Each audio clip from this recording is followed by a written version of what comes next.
தந்தை மகன் தூய ஆவியாரின் பெயராலே ஆமென். கிறிஸ்து இயேசுவுக்குள் பிரியமான சகோதர சகோதரிகளே, பொதுக்காலத்துடைய 16ஆம் ஞாயிற்றுக்கிழமையிலே ஆண்டவர் அழைப்பின் மேன்மையை குறித்து இன்று நமக்கு சிந்திக்க அழைப்பு கொடுக்கின்றார். கடவுளுடைய அழைப்பு என்பது எல்லோருக்குமே ஒரு பொதுவான அழைப்பு. ஆக சிறப்பு அழைப்பிலே பங்கெடுக்கக்கூடியவர்கள் தான் குருக்கள், கன்னியர்கள். இவர்கள் தேர்ந்தெடுக்கப்பட்ட இந்த அரச குருத்துவ திருக்கூட்டத்திலே பங்கெடுக்கிறார்கள். அதே வேளையிலே பொது நிலையினரும் ஆண்டவருடைய இந்த அழைப்பிலே பங்கெடுக்கிறார்கள். அரச குருத்துவ இந்த ஒரு திருக்கூட்டமாக பேதுரு தன்னுடைய திருமுகத்திலே 1 பேதுரு மடல் 2ஆம் அதிகாரம் 7ஆம் வசனத்திலே சொல்வார், நீங்கள் அனைவருமே தேர்ந்தெடுக்கப்பட்ட இனம் அரச குருத்துவ திருக்கூட்டம் என்று சொல்வார். அதாவது பொது குருத்துவம், அதே வேளையிலே பணி குருத்துவம் என்று திருவையிலே இந்த 2ஆம் வத்திக்கான் சங்க ஏடுகளுடைய அடிப்படையிலே பொது குருத்துவத்தை எல்லோரும் பங்கெடுக்கின்றார்கள்.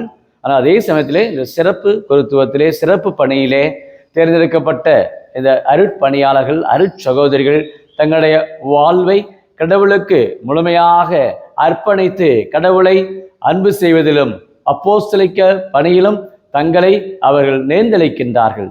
இதுதான் அந்த ஒரு சிறப்பு ஒரு அழைப்பிலே நாம் பார்க்கின்றோம். அந்த அழைப்பு என்பது கடவுள் கொடுக்கக்கூடிய ஒரு கொடை. உண்மையிலேயே கடவுள் இன்றைக்கு ஒருவரை அழைக்கிறார் என்று சொன்னால் அது கடவுளுடைய ஒரு தனிப்பட்ட வரம். நாம் படிக்கின்ற அந்த படிப்பினாலோ, அது மெய்யிலாலோ அல்லது இந்த இறையில் படிப்பை முடித்ததனாலோ ஒரு அருட்பணியாளராக தேர்ந்தெடுக்கப்பட வேண்டும் என்பது கட்டாயம் அல்ல. மாறாக கடவுளுடைய இரக்கத்தால் திருத்தொண்டாகி அந்த குருத்துவ நிலையை ஏற்கிற பொழுது நாம் குருவாவது கடவுளுடைய அந்த இரக்கத்தால், அவருடைய பரிவால் தான் அந்த குருத்துவ நிலையை நாம் பெறுகின்றோம். அந்த அளவுக்கு கடவுள் ஒரு மேன்மை மிக்கவர், கடவுள் பேரன்பு மிக்கவர், கடவுள் பேரிரக்கமுடையவர். இதைத்தான் இன்றைய வழிபாட்டில் இந்த முதல் வாசகத்திலே அருமையாக விடுதலை பயண நூலிலிருந்து அந்த இஸ்ராயல் மக்கள் அவர்கள் பாளையம் இறங்கினார்கள். அவர்கள் அந்த சீனாய் மலையை வந்தடைந்த பொழுது அந்த பாளையத்திலே அவர்கள் இறங்கி ஆண்டவருடைய உடனிருப்பை பெறுகிறார்கள். மோசே கடவுளிடம் ஏறி சென்று கடவுளோடு அவர் உரையாடுகின்றார். அப்ப மக்களுக்கு என்ன சொல்ல வேண்டும்? அறியா சொல்லுகின்றார், நான் எகிப்திற்கு செய்ததையும் கழுகுகளின் இறக்கைகளின் மேல் உங்களை ஏந்தி என்னிடம் வந்து சேர செய்ததையும் நீங்களே கண்டீர்கள். கழுகு என்று சொன்னாலே ஒரு உயர்ந்த பார்வை, கழுகு ஒரு மேல்மட்ட பார்வை, அது எப்போது ஒரு மேல் நோக்கிய பார்வை, ஒரு பறந்து விரிந்த பார்வை. அந்த கழுகு பார்வையிலே கடவுள் நம்மை ஏந்தி வருகிறார் என்று சொன்னால் அவருடைய இறக்கைகளிலே நம்மை பாதுகாத்து வருகின்றார். நமக்கு எந்த ஒரு தீமையோ, நமக்கு எந்த ஒரு தீய சக்தியோ நம்மை அணுகக்கூடாது என்று கடவுள் அப்படி நம்மை ஏந்தி அந்த இஸ்ராயல் மக்கள் 40 ஆண்டு காலம் செங்கடலை அவர்கள் கடந்தார்கள். பல்வேறு இன்னல்கள், பல்வேறு இடையூறுகள். அப்பொழுது ஆண்டவர்களுக்கு மன்னாவை பொழிந்தார், அவர்களுக்கு நீரை கொடுத்தார், அவர்களுக்கு தேவையான எல்லா உதவிகளையும் அவர் செய்து கொடுக்கின்றார். காரணம் அந்த அளவுக்கு கடவுளுடைய ஒரு பேரன்பு. அதை ஹெசத் என்று கிரேக்க மொழியிலே சொல்லுவார்கள்.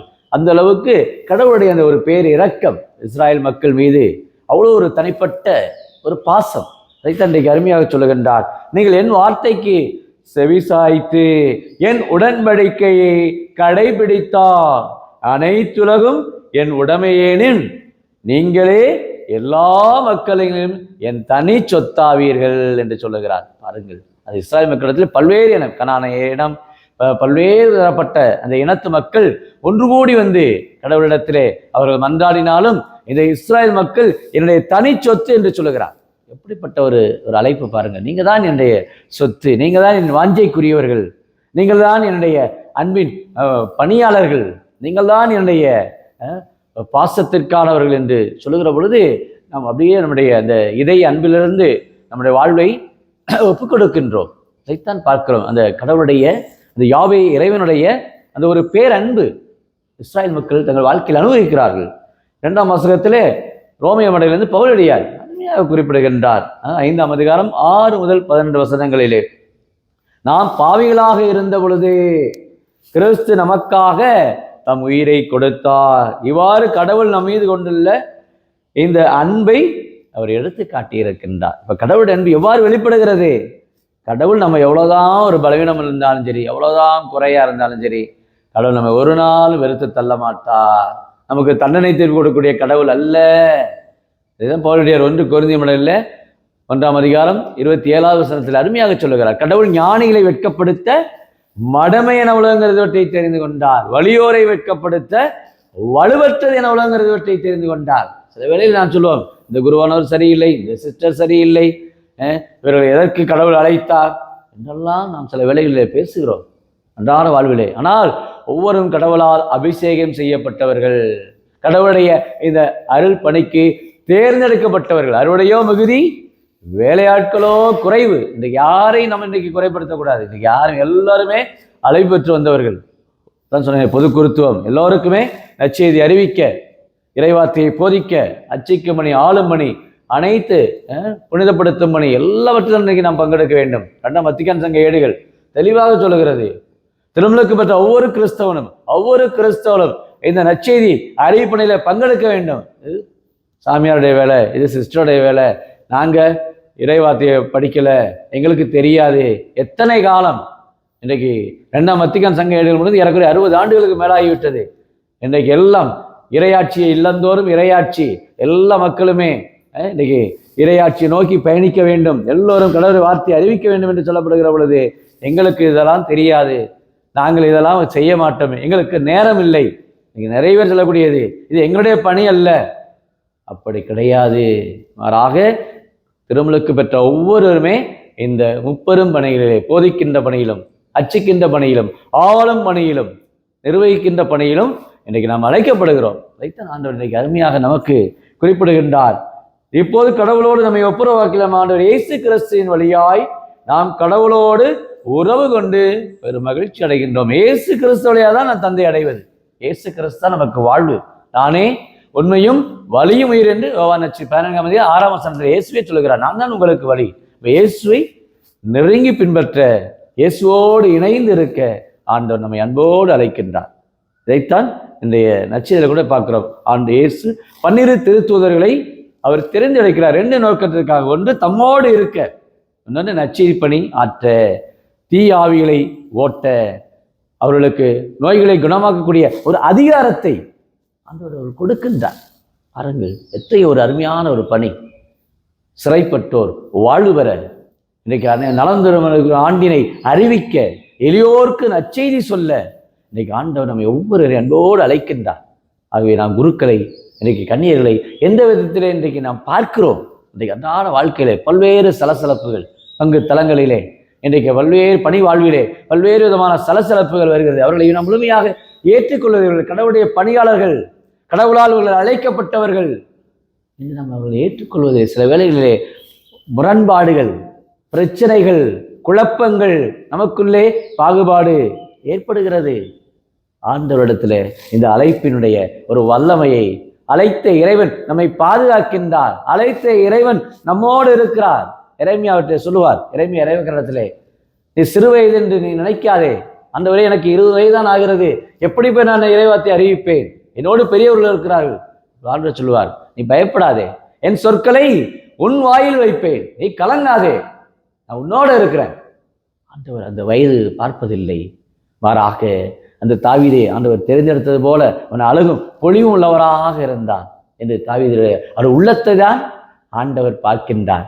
உயரத்தையோ அல்லது நம்மிடம் இருக்கக்கூடிய அறிவு பெருக்கையோ கடவுள் பார்ப்பதில்லை. அதாவது பார்க்கிற 12 அப்போஸ்தலர்கள், எத்தனையோ சீடர்கள் இயேசுக்கு இருந்தார்கள், 72 பேர், அதுக்கு மேலாக இயேசுக்கு சீடர்கள். ஆனால் ஆண்டவர் தன்னுடைய 12 திருத்துறை தம்மோடு இருக்க 12 அப்போஸ்தலர்கள் பேர்களும் இன்னைக்கு நாம் வாசிக்க கேட்கிறோம் நற்செய்தியிலே. அந்த அளவுக்கு 12 அப்போஸ்தலர்கள் இயேசுவோடு இந்த ராவுணவிலே இயேசுவோடு இருக்கிறார்கள், இயேசுவோடு பயணிக்கிறார்கள், இயேசுவோடு சங்கமிக்கின்றார்கள், இயேசுடைய வார்த்தையை அறிவிக்கின்றார்கள். அத்தை ஒரு திருத்தூது அந்த அருட்பொழிவிலே ஆண்டவர் நமக்கு வல்லமையை தருகிறார்.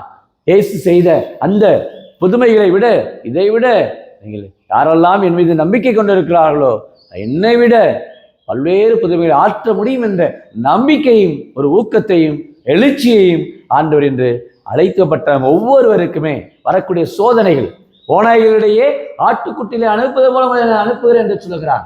சிறுகளை தெரிந்தெடுக்கிறார். நீங்கள் என்னை தேர்ந்து கொள்ளவில்லை, மாறாக நான் தான் உங்களை தெரிந்து கொண்டேன் என்று யோவான் நற்செய்தி 15ஆம் அதிகாரம் 16 வசனம் சொல்லுகிறார். எசாயா புத்தகத்தில் வாசிக்கிறோம் 61ஆம் அதிகாரத்திலே, தாயின் கருவைத்து இருக்கிற பொழுதே உன்னை நான் தெரிந்தெடுத்தேன் என்று சொல்லுகிறார். எசாயா புத்தகத்திலே பார்க்கிறோம் 49ஆம் அதிகாரம் 16 வருஷத்துல உன்னை என் உள்ளங்கைகளிலே உன்னை நான் பொறித்து வைத்திருக்கிறேன் என்று சொல்லுகின்றார். அந்த அளவுக்கு கடவுள் நம்ம ஒவ்வொருவரையுமே அவர் அறிந்திருக்கிறார், நம்ம ஒவ்வொருவரையும் அவர் தெரிந்திருக்கின்றார். அவருடைய இந்த நற்செய்தி வாழ்வுக்கு நாம் சான்று பகர நம்மை அன்போடு அழைக்கின்றார். அங்க பொது குருத்துவம், சிறப்பு குருத்துவம் அனைத்திலுமாய் எல்லோருமே இணைந்து இந்த திருவையை கட்டி எழுப்ப மனம் திரும்பி நற்செய்தியை நம்புங்கள், ஏனெனில் விண்ணரசு நெருங்கிவிட்டது என்று ஆண்டவரை நம்மை அன்போடு அழைக்கின்றார். இந்த பொதுக்கால இந்த 11வது ஞாயிற்றுக்கிழமையிலே ஆண்டவருடைய அந்த சிறப்பு இந்த அழைப்பை நாம் ஒவ்வொருவருமே பெற்றிருக்கிறோம். நம்முடைய தகுதியை பொருட்டல்ல, மாறாக கடவுளுடைய அந்த இரக்கத்தால் இந்த மக்கள் எல்லாம் ஆயினில்லா ஆடுகள் போல இருக்கிறார்கள் என்று இயேசு பரிவு கொண்டார், இரக்கம் கொண்டார், கருணை கொண்டார் பார்க்கிறோம். ஆக இந்த இரக்கத்தை விட இந்த பரிவு என்ற வார்த்தையை பார்க்கிற பொழுது ஆங்கிலத்தில் சொல்வார்கள் 2 வார்த்தைகள், ஒன்று சிம்பதி, இன்னொன்று எம்பதி என்று சொல்வார்கள். சிம்பதி என்றால் ஐயோ ஏன் இவன் இப்படி இருக்கிறானே, ஐயோ பாவம், ஏன் இவன் இப்படி இருக்கிறானே, ஐயோ பாவம் என்று பார்த்து அப்படியே சென்று விடுவோம். ஆனால் எம்பதி என்பது அப்படி அல்ல, அவரோடு இணைந்து அவரோடு அந்த துன்பத்திலே பங்கெடுத்து, யோவான் நற்செய்தியிலே படிக்கிறோமே 10ஆம் அதிகாரத்திலே, நல்ல அந்த சமாரிய நுகமையிலே அவன் உடனே இறங்கி அவனுடைய காயங்களை அப்படியே கட்டு போட்டு அவனுக்கு கொண்டு மருந்து சாவடிக்கு கொண்டு போய் சேர்த்து, இன்னும் பாருங்கள், இன்னும் செலவானால் மீண்டும் வந்து நான் கொடுப்பேன் என்ற அந்த தாராள உள்ளம், அதான் அவரோடு இணைந்து துன்புறுவது. இன்னைக்கு எத்தனை பேர் இன்னைக்கு சிம்பதியில இருக்கிறோமா, அல்லது எத்தனை பேர் இன்னைக்கு எம்பதியிலே வாழ்கிறோம்? அவரோடு இணைந்து இன்னைக்கு கணவராக இருக்கலாம், மனைவியாக இருக்கலாம், பிள்ளைகளாக இருக்கலாம், குடும்ப உறவுகளாக இருக்கலாம், எல்லாம் நீங்களே பார்த்து கொள்ளுங்கள். எனக்கு வேண்டாம் இந்த கஷ்டம், நான் ஏன் கஷ்டப்பட வேண்டும், நான் ஏன் துன்புற வேண்டும், எனக்கு இது கொடுக்கப்படவில்லை, எல்லாம் நீங்களே அனுபவியுங்கள் என்று உதறி தள்ளி விடுகிறோம். ஆக அழைப்பு என்பது அனைத்தையும் தாங்குவது, அழைப்பு என்பது கடவுளுடைய பணிக்கு சான்று பகருவது. சிலர்களை அனுப்பி வைக்கிறார், தந்தை மகன் தூயாவின் பெயரால் நீங்கள் திருமலுக்கு அருட்சாணத்தை கொடுங்கள் என்று சொல்லுகின்றார், நற்செய்தியை அறிவிங்கள் என்று சொல்லுகின்றார், சிலருக்கு அதிகாரத்தை கொடுக்கின்றார், வல்லமையினால் ஆட்கொள்ளுகின்றார், தூய ஆவியை பொழிகிறார். யோவான் நற்செய்தியை பார்க்கிறோம் 20ஆம் அதிகாரத்திலே, சிலர்கள் மீது தூய ஆவியை ஊதி அஞ்சாதீர்கள், பயப்படாதீர்கள், இதோ நற்செய்தியை அறிவிங்கள் என்று சொல்லுகிறார். நாமே இந்த உலகத்துக்கு இன்றைக்கு நற்செய்தியாக மாறுகின்றோம். கடவுளுடைய இந்த அன்பு அழைப்பை பெற்றிருக்கிற நாம் ஆண்டவருடைய இந்த திருவையிலே இன்றைக்கு பணியாற்ற கடவுள் நம்மை அன்போடு அழைக்கின்றார். இயேசுடைய குரலுக்கு இன்றைக்கு செவிமடுக்கிறோமா? இயேசுடைய இந்த பரிவிலே, இயேசுடைய இரக்கத்திலே இன்றைக்கு நாம் பங்கெடுக்கின்றோமா? அது இயேசுடைய பணியால் இன்றைக்கு நான் அழைக்கப்பட்டிருக்கேன் இந்த உலகத்துக்கு. ஆக என்னுடைய வாழ்க்கை இந்த உலகப்போக்கிலான வாழ்க்கை அல்ல, மாறாக விண்ணகத்தை நோக்கிய ஒரு வாழ்விலே என்னுடைய பயணம் இனிதாக அமைய ஆண்டவர் என்னை அன்போடு அழைக்கின்றார் என்ற நம்பிக்கையிலே அழைப்பின் வரத்தை, அழைப்பை பேணி பாதுகாத்து அழைப்பினுடைய சான்று பகர இறை ஆட்சியை கட்டி எழுப்ப வரமேண்டி ஜெபிப்போம். அன்பின் பரலோக பிதாவே, அப்பா இயேசுவே, அருமையான இந்த நாளுக்காக நன்றி கூறுகிறோம். இதோ நீர் எங்களை அழைத்திருக்கிற ஆண்டவரே, அழைத்த இறைவன் ஒருபோதும் கைவிடுவதில்லை என்ற உம்முடைய வாக்கு தத்துவம் என்னாலும் நீர் எங்களோடு இருக்கிறேன் என்ற நம்பிக்கையிலே நாங்கள் வாழ்ந்து கொண்டு இருக்கிறோம். நீர் எங்களை தெரிந்தெடுத்திருக்கிறேன், நீர் எங்களை அழைத்து இருக்கின்றேன் என்ற அந்த நம்பிக்கை உணர்வு இன்றைக்கு ஒவ்வொருவருக்குமே இல்லந்தோறும் இறையாட்சியை கட்டி எழுப்ப நாங்கள் அனைவருமே பணியாளர்களாக ஒவ்வொரு நாளும் எங்களுடைய கடமைகளும் எங்களுடைய பொறுப்புகளிலும் நாங்கள் திறம்பட செய்ய எங்களை வலுவூட்டும். சில வேளைகளிலே நாங்கள் சோர்ந்து போய்விடுகிறோம், மனம் உடைந்து போய்விடுகிறோம், மனக்காயங்களோடு இருக்கிறோம், மன உளைச்சலோடு இருக்கிறோம். நான் ஏன் இதை செய்ய வேண்டும், ஏன் இந்த வாழ்வை நான் தேர்ந்தெடுத்தேன் என்று கூட சில வேலையிலே சூழ்நிலைகளிலே பல்வேறு விதமான அரசியல், பொருளாதார, சமூக, இந்த கலாச்சார இந்த மாற்றங்களினால் ஏன் இந்த அழைப்பு தேவையா தேவையில்லையா என்றெல்லாம் சில வேளைகளே அங்கலாய்த்து கொண்டிருக்கிற வேளையிலே நீரே எங்களை தெரிந்தெடுத்து அழைத்த இறைவன் தாயின் கருவைத்திருக்கிற பொழுதே நீர் எங்களை தெரிந்தெடுத்தீர் என்ற அந்த நம்பிக்கை உணைந்த அந்த வார்த்தைகளால்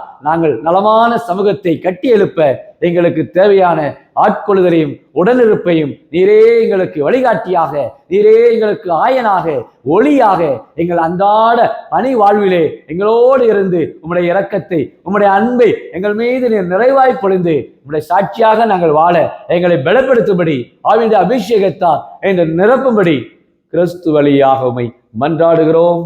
ஆமென்.